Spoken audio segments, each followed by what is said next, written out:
Mr. Bronson, you want to try that? How do you define cost drivers?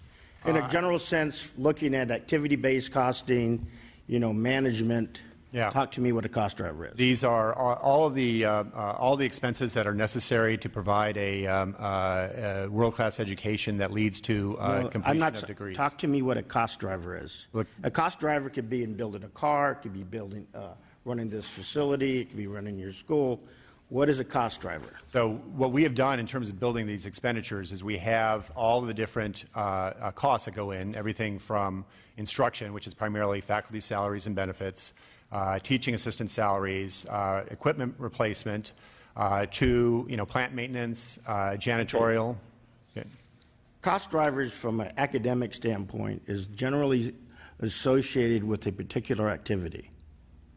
So whatever activity we're going to do, there are things that make that activity come to fruition. What drives that cost? Sometimes it's personnel, sometimes it's equipment, technology, but it's that. And when you change that cost driver, it reduces the cost of that activity. Yeah. So yeah. Our instruction is primarily personnel driven, and what has largely reduced that has been we've taken on more students while keeping the personnel relatively flat. For the LAO, because what we have before us is that we're going to do, I guess, a bottom-up review of the UCs, right?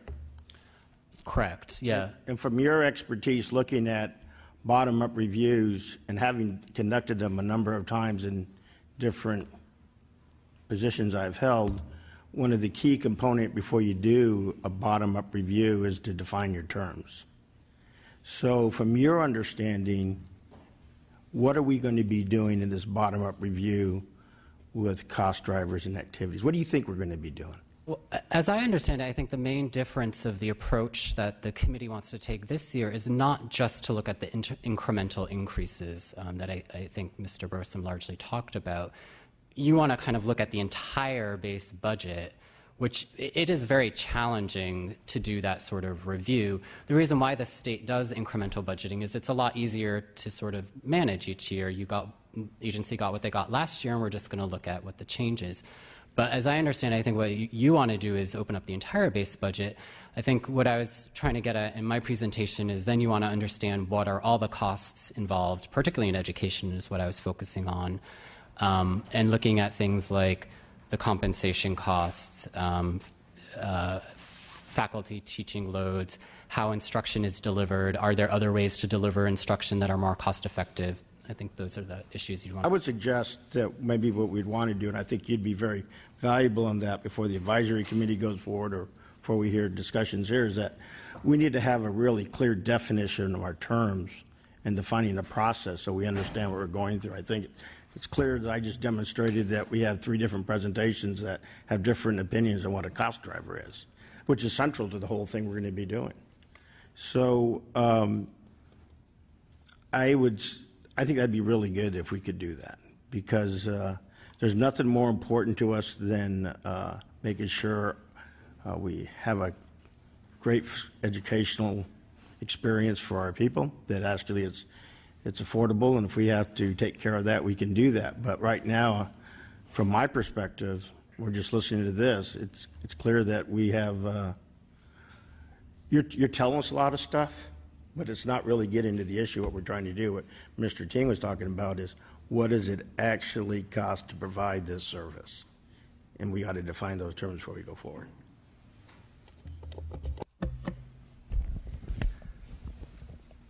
Assemblymember O'Donnell. Thank you. And I'm just going to piggyback on the comments of Mr. Chavez and Mr. Ting. I think what they're interested in seeing is a discussion of outputs versus inputs, if I could label it that way. And I think the way I'd label cost drivers are those expenditures that are exponentially growing well beyond the CPI. What is your biggest burden? And it probably grows from year to year. It would probably be healthcare. It would probably be your retirement. I think that may be a further definition. But maybe you could elaborate on just a couple things. Out-of-state enrollees, maybe you could elaborate on that with regard to tuition and numbers of out-of-state enrollees and the plans for the future. Yeah. In the current year, non-resident undergraduates represent 13.7% of the overall population. It largely falls into three different categories. UCLA and Berkeley are all at 20% or higher. San Diego is getting close to that in terms of the number of non-residents. Davis, Irvine, and Santa Barbara are all slightly below 10%. And then Merced, Riverside, and Santa Cruz are all 2 or 3% or below. So there's a real spread across the campuses. The three I mentioned at the beginning, UCLA, Berkeley, and San Diego, don't plan to grow anymore. They see that as sort of their optimal level. The others would like to add some. They also have capacity, but they are relatively new to having non-residents. This is an area that, 5 or 6 years ago, we were only about 4% in terms of non-residents. I'm sorry, what was the last part? 4% system-wide. Really? So what caused it to grow? Well, several campuses wanted to grow just for the educational experience, and realizing that not having a broader spectrum of students was not that good for an educational experience. But then it was really driven a lot by the fiscal crisis. The cuts from the state enable us to both increase non-resident enrollment, but also add California enrollment at the same time because we were getting that additional revenue. The additional revenue is about $23,000 for every non-resident on top of the $12,000 in-state. So it's about $35,000 in tuition for non-resident students. Per year? Per year. Wow. Okay. Yeah. Thank you. Just another question. In the past 7 years, UC has relied, it's my understanding, this is some data that I was given, the UC has relied more and more on non-tenure track professors, and that roughly 72% of instructors at UC are not on a tenure track. At the same time, the student-to-faculty ratio has increased from 18.7 to 21 to 1. So why has the UC increasingly depended on non-tenure track instructors, even as their student-to-faculty rate has gone up? That certainly has been a strategy. I'm not sure that number is correct. We still have a high percentage of tenure track faculty who do the teaching, but that has largely flatlined, just because they come with significant startup costs, and it's a career-long commitment that you are making. So many campuses have used, in order to keep adding students, have used additional lecturers to provide the educational experience, and also graduate students in that realm. But I can get you the exact ratio, and it does vary between each campus. Okay. And I guess my concern being that at the CSU there's an issue you may be familiar with a variety of the professors being non-tenure track. In fact, they're freeway flyers. They teach at a community college. They teach at a couple CSUs. And I don't think that's in the best interest of the institution. My concern is that the case at the UC system? No, that is not the case. It is, it was a short-term strategy that some campuses had to employ. Part of our budget request this year is for additional reinvestments in faculty hires, because not only have we been losing faculty to retirement, but we also need to replenish several campuses. So a big part of our budget request would be to add more faculty lines, especially at several campuses. So to keep it simple, that decision to hire more non-tenure faculty was strictly a financial decision? That was strictly financial, yes. Thank you. But you're looking at changing that going forward? Yeah, we want to get to, there is a ratio that campuses believe is sort of optimal for both the education and research, and it tends to be about 70% tenure track and 30% lecturers, and that's what they're aspiring to. Some of the campuses are below that. Merced, for example, is about 50% tenure track, but part of that is that they're just still in a startup mode. And a lecturer is part-time? It can be full-time. They're called lecturers with security of employment. Yeah, we have both. Yeah. Thank you. Assemblymember Kim. Thank you. I have a question for UC. Could you explain the difference between the UCs and the state pension in terms of determining the pensionable salary gap? Because it's my understanding, reading on page 12 in our agenda, The state pension reform ties pensionable salary to Social Security wage base, which is capped at $118,500, and this is the base pay in 2015. But if I look at the UC, it uses IRS pension limit, which is higher at $265,000. So, I mean, would you be? Why should the state contribute more to UC retirement plan when UC chooses to maintain at a higher pensionable salary cap? Yeah, it's a good question. And we undertook a year-long look at our pension and post-employment benefits back in 2009-10. So we were ahead of the state in doing that. And largely, our plan mirrors the state. I mean, I think there are 18 different provisions. We're on top on 15. The major difference is the one that you pointed out, is that we use for our maximum pension the IRS limit, which is it was $245,000. I think it's the inflation adjusted. And the state uses the Social Security limit, which is $118,000. The primary reason for that is because of our faculty and making it a competitive benefit. If you look at our employees, of those that earn $200,000 or more, first of all, that's only 3% of our employees. 81% are faculty, and another 6% are physicians and nurses. So the lion's share are those. If we went to the state limit, it would be a competitive disadvantage, against the people we compete with.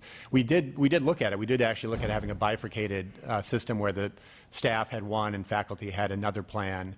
And we may be back looking at other opportunities going forward. In terms of the overall cost, our normal cost, that paid both by the employee and the employer, is 15.1%. The state's, I think, is 12.6%. So we are about 2.5 points higher. Well, I mean, it says right here in the report, if were these UC employees instead employed by the state, their pensionable salary would be capped at a much lower rate, thus saving UC retirement costs. I mean, it would save it, but it wouldn't save. What we're largely paying for now is the unfunded liability. So we would have to keep it the same. It would. You're right. Over time, it would save, but not that much. Mm-hmm. No. Well, let me bring your attention to page 8 of our agenda. Would you please provide the committee with the same charts on page 8 that I'm referring to, but broken out by core UC funds versus other UC funds and by campus? Yeah, in terms of the employees earning over $200,000? Mm-hmm. Yeah. Let me first comment on that. That is almost principally, the consultant has made this point, it's almost principally on medical center growth. We added UCI Medical Center during that time. We also added a teaching medical school at Riverside. So there was growth both in personnel. A lot of this pay comes from their physician pay practices, so they're not at all state-funded or from other funds. We've actually had a decrease in senior management positions on core funds during that time of 16%. And that, when you look at the chart that I gave about what was paid out of core funds, that reflects that we are actually flat or below. I would also point out that in terms of extra pay or gross pay, there are 3 other sources of funds that have incentives. One is in clinical practice, physicians. Second is our investment officials, similar to what PERS and STIRS have. And the third is in athletic coaches, which is sort of a market practice. No one else has bonuses or incentive programs. Can you break that out and then probably send it to the committee? Sure. So we can have something in writing? Great, thanks. I have one last question. We know the governor's proposal includes a 4% increase in the funding for UC. So let me ask you specifically, how will you prioritize spending in your operating budget if you only received the governor's proposed increase versus your plan, which assumes the governor's proposal and a tuition hike? Your sustainability plan also says that the UC would enroll more non-residents and commensurately reduce resident enrollment. I mean, is that even realistic? No, it's not realistic, and I acknowledge that. But I would also point out we don't think that the governor's budget plan is one that gives us sufficient funding. As Ms. Kissy noted, it was $119 million. Our mandatory costs are $125 million alone. So when you ask how we would prioritize it, we'd have to pay our mandatory costs first. We'd have to make the contributions to UCRP. But every other thing that I outlined, we would not be able to pay, or we'd have to do it from other funding sources. And that's why we had developed one to say, we would have to augment non-residents or look to other fund sources. Okay, I have no further questions, Chairman. And Assemblymember Kim, we will get in depth on that budget proposal later. And I think today's hearing is just focusing on the $3 billion. I think that's the whole purpose of this, is too often this budget process focuses on the new without going back and taking a holistic view of the whole piece. And so we'll certainly get into that in the weeks ahead. I have a few issues, but before that, I'll go back to Assemblymember Ting. Two quick questions. We had a chart showing that UCOP Senior Management Group went up from 2007 to 2014 from 573 to 725. If you could, and at the same time, there's a decline in overall staffing. So if you could explain those figures, and also if you could address the issue around faculty teaching load and how you are looking at that, and whether you're going to be considering asking faculty to increase their teaching load. Yeah. First, let me address the Office of the President budget. We did do a major reconfiguration a couple of times to cut the expenses. The Office of the President budget does not only consist of central administration, people like me. We also run a lot of system-wide programs. So we run the whole pension, we run the benefits program. We also do a lot of academic programs. Agriculture and Natural Resources is based out of Office of the President. The digital library, online, is all done from there. We did cut employment quite a bit, but we also had to grow in certain areas. One of the biggest initiatives that we have underway is doing a system-wide payroll and HR system. It's been underway about 3 years now. We've added probably 150. Some of those are temporary, and they will roll off. But I imagine that would be part of the growth in there. We also have looked at things. Our Office of General Counsel used to be a fairly small staff. We did analysis to determine that if we brought more lawyers in-house, we would actually reduce our overall costs, especially on external counsel. And so we have added in some of those areas. So the overall Office of the President is down. I would imagine that the middle management and senior management is up a little bit. And the faculty teaching question. Yeah, so faculty teaching load is it's a good question. We compare very favorably with our other research institutions on how much they teach.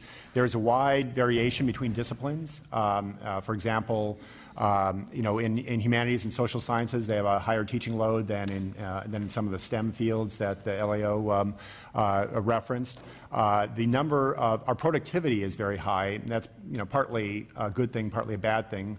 Some of that reflects the higher student-faculty ratio, but the number of bachelor degrees we produce per faculty is 6, whereas for other AAUs it's 4.5. But a lot of that does not reflect teaching load as much as just having larger classes. I do think our student-faculty ratio is something we need to address in the coming years, primarily for the student experience. I think there are a lot of, we've done a lot to try to streamline it, but as the faculty have not grown, you start getting into issues of impacted majors and inability to get classes, and we've had a substantial decline in time to degree, and we don't want to see that reverse for our students. Thank you. I have a few items for the Vice Chancellor. Maybe I'll just follow up on the issue that was just raised by Assemblymember Ting, and we'll hear from this later on, I believe, from one of the panelists. But that's a reoccurring question people ask about the UC, and certainly it's a research university and teaching students as well. And we understand there's kind of the dual role. But in that piece, over and over you hear about it doesn't make sense for one faculty member to be teaching one class. It's not that simple. But that being said, I understand you did just state there is somewhat of an appetite to go in a different direction, and understanding that, in 2015, our wants and our realities are really different, and we don't have the resources to do everything that we want to do. Hence, we're having this big discussion today. How much is a university willing to put a quantifiable number out there to improve that issue, to focus on having more of your faculty doing direct teaching in the classroom, and therefore getting to the issue we're all here about, which is expanding access and enrollment to the university? Well, first of all, I would point out we do have those numbers, and they're in our accountability report, and I will make sure that you and the consultant get those. And they have been going up in recent years. The other thing I'd point out, Chair McCarty, is that research is actually a big reason why a lot of graduate students, obviously, they come for the research, but undergraduates come to UC because it is a research enterprise.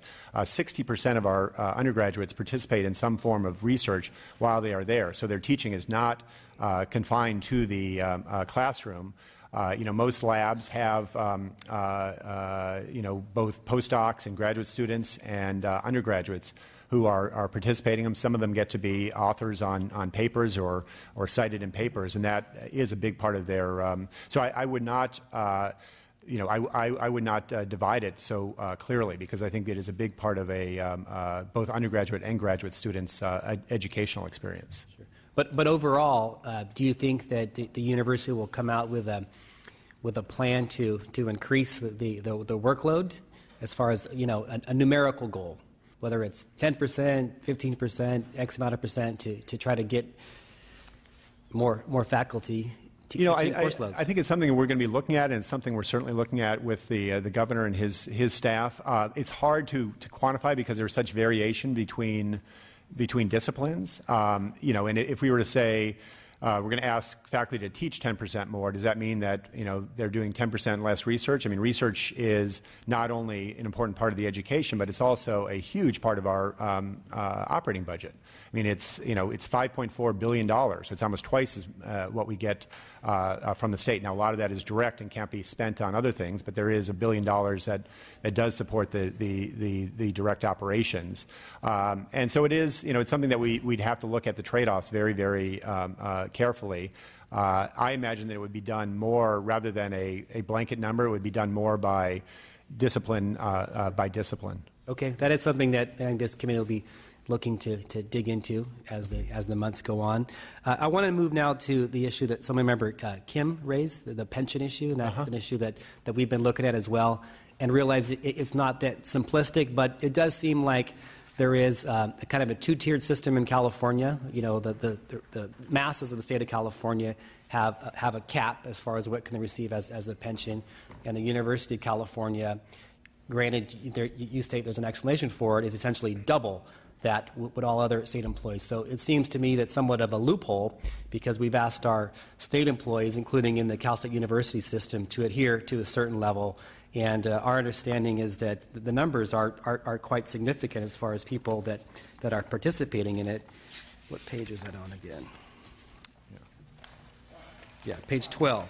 So I know it's not that simple, and the employees that are part of the system right now, they have a contract, and they're going to be there until they retire. But there are roughly over nearly 15,000 employees that are part of that. They essentially have a pensionable income that's double the rules going forward for other in-state employees. And so, I think that's an issue.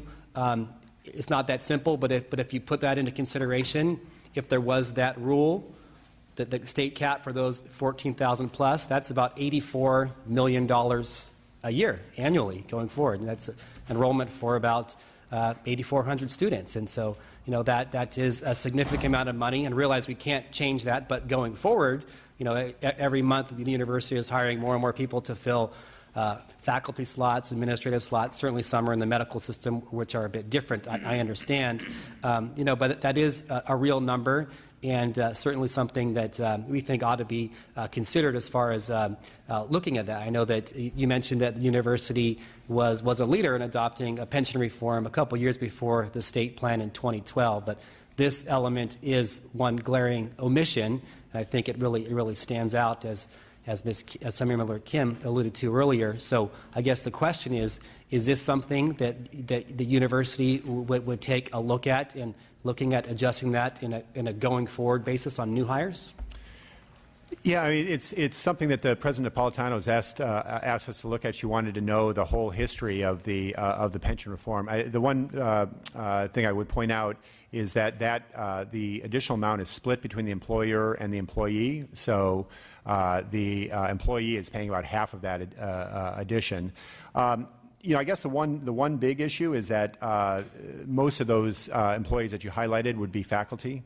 And that could become a competitive factor. I mean, most of our competitors are in defined contribution plans, but they do fund those at a higher level than the defined benefit. The defined benefit has been a real boon to UC because it's helped us not only in recruiting, but especially in retaining faculty members, often at lower salaries during the mid-career. I think it might be something we would look at on a split basis, maybe for staff versus tenure-track faculty, in order to try to limit that amount. But that would certainly be the biggest factor we'd have to look at. And I guess from the everyday California perspective, it isn't defined contribution versus a traditional pension plan, is that you would still be able to have a retirement of $118,000 per year, which is the cap for the rest of the state of California workforce, which most people in the economy would think that's a very beneficial thing to have in their retirement. Realize that it's a sea change as far as what you've been providing for the past decades. Yeah. I also want to jump in now to, before we get to the next panel, the enrollment growth issue. And essentially, that's one of the main reasons that we're really digging in to see what we can do to potentially expand the university to more Californians, especially in-state Californians. And you noted that the goal over the years was to increase enrollment by 1% per year. Yeah, we have a budget plan that would increase overall enrollment by 1% and add both graduate students and undergraduates about 10,000 over the 5-year plan. And has that been the historic kind of goal of 1%?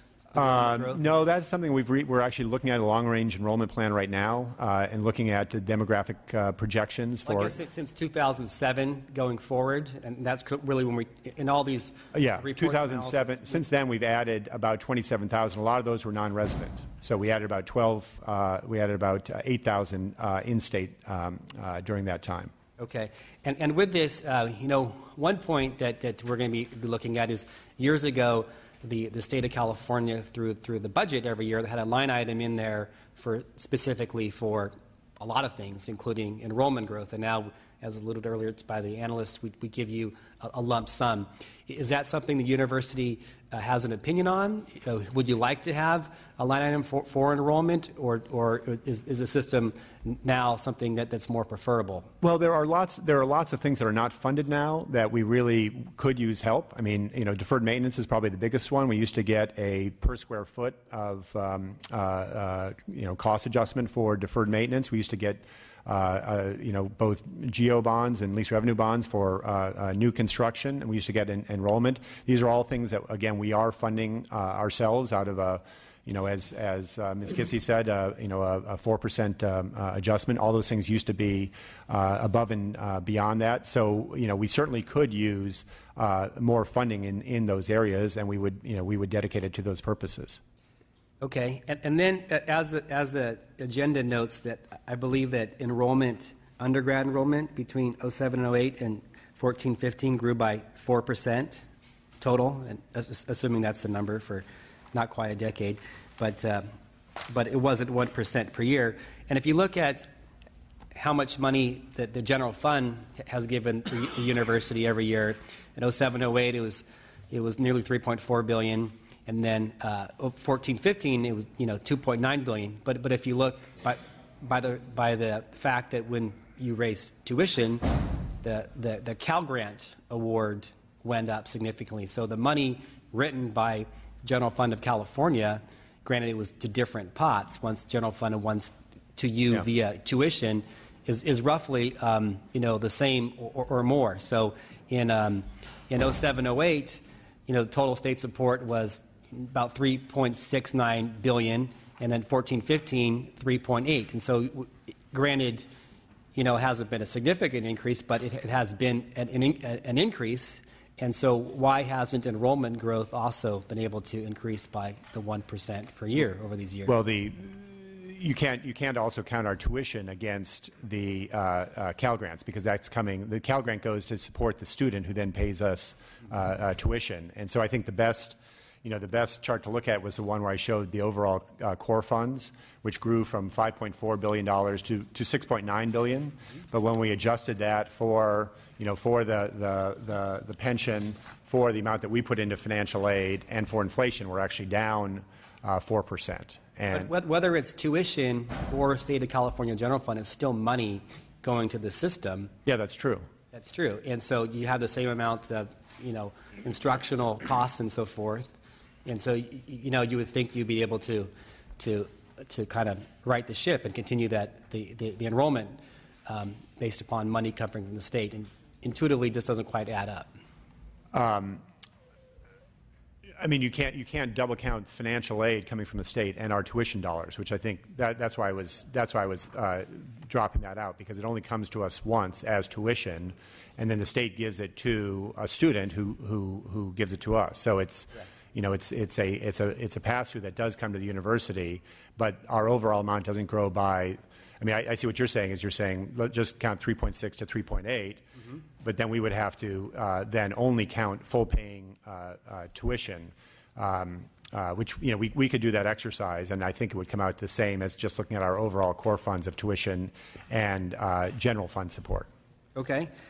I know we have to get to another panel in a second. One more question.